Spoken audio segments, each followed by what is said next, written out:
안녕하세요. 성경 통독을 돕는 바이블 가이드입니다. 우리는 지난번 예레미야를 부르신 하나님께서 두려워하지 말라, 내가 너와 함께하겠다라는 말씀을 하시고 그의 입술을 열어 배역한 이스라엘아 돌아오라는 회개의 말씀을 선포하게 계신 내용을 함께 나눴습니다.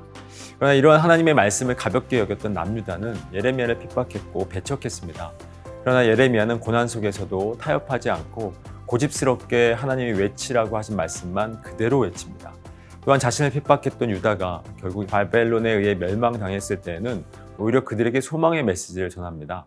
어떻게 이러한 일들이 가능했을까요? 오늘 두 가지 키워드를 가지고 함께 알아보도록 하겠습니다.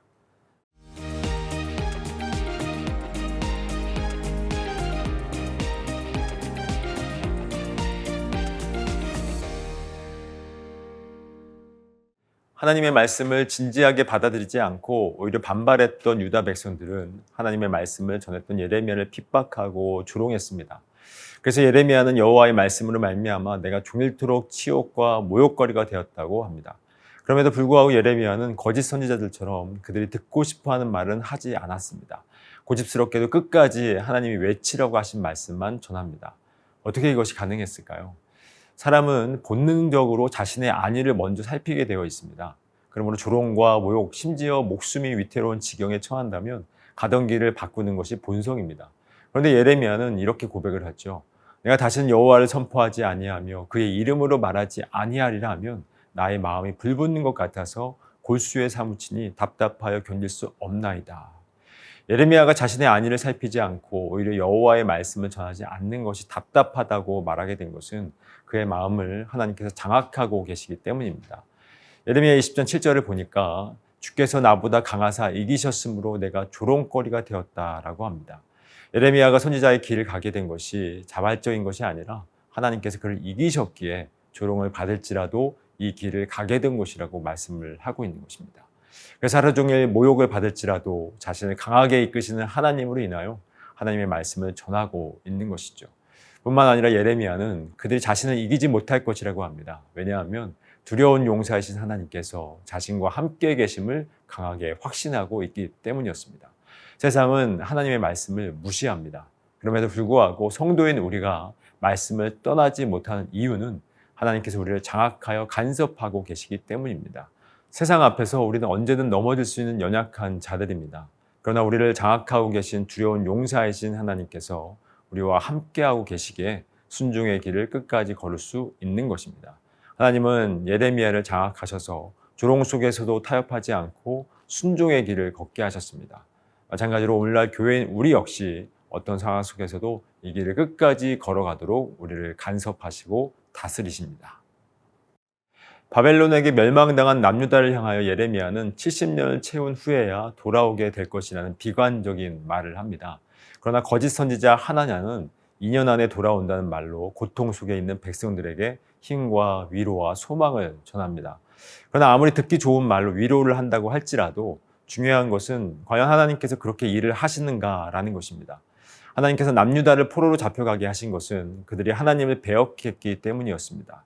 하나님은 그들이 하나님께로 돌아오기를 원하셨습니다. 그러나 유다 백성들은 자신의 고통만 바라보고 있었던 것이죠. 하나님께서 70년을 말씀하신 이유는 안식과 연관이 있었습니다.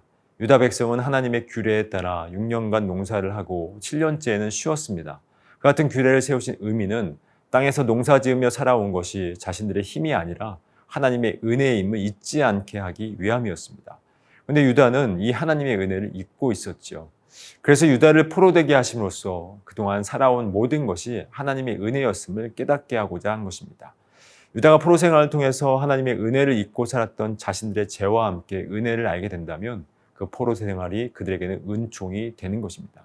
그래서 이러한 사실을 알고 있었던 예레미야는 여호와의 말씀이니라 너희를 향한 나의 생각을 내가 아나니 평안이요 재앙이 아니니라 너에게 미래와 희망을 주는 것이니라 라고 말씀하고 있는 것이죠.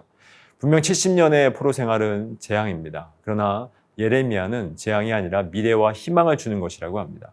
생존의 문제만 생각한다면 분명 바벨론 포로는 재앙이겠지만 생명의 문제를 생각한다면 재앙이 아니라 평안이 분명합니다. 바벨론 포로라는 고통의 사건이 없었다면 비록 고향 땅에서 편히 산다고 해도 그것이 재앙이고 절망일 것입니다. 그러나 하나님은 영원한 생명을 위해서 그들에게 고난의 시간을 허락하신 것입니다. 예레미야는 사람들의 생존의 문제를 해결하기 위하여 듣기 좋은 말을 해주기 위하여 부름을 받은 것이 아닙니다. 그들이 듣든지 아니 듣든지 영원한 생명이라는 소망을 전하기 위해 부름을 받은 것이죠. 하나님께서 우리를 성도로 부르신 건 역시 사람들의 귀에 듣기 좋은 말을 전하라고 부르신 것이 아닙니다. 진정한 소망이 하나님의 나라에 있음을 확신한다면 어떤 상황 속에서도 이 사실을 전해야 할 것입니다.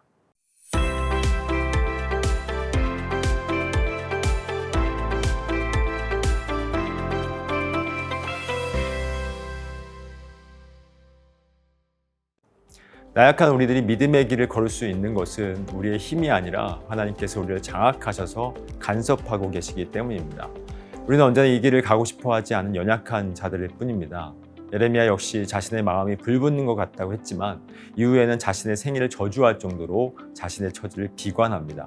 그럼에도 불구하고 하나님께서 그를 붙들고 계시기 때문에 조롱 속에서도 끝까지 순종의 길을 가게 된 것입니다. 우리가 걷는 이 길 역시 결코 쉽지 않은 좁은 길입니다. 그러나 하나님이 우리를 포기하지 않으시기에 우리 또한 이 길을 끝까지 갈 수 있는 것입니다. 뿐만 아니라 하나님은 이 믿음의 길을 걷는 우리를 통하여 진정한 영생의 소망이 무엇인지 선포하게 하셔서 어두운 세상 속에서 진정한 소망이 무엇인지를 증거하게 하실 것입니다. 자신을 바라보기보다는 우리를 부르신 하나님을 신뢰하며 끝까지 순종의 길을 걸어가는 참되고 신실한 교회 되기를 간절히 소망합니다.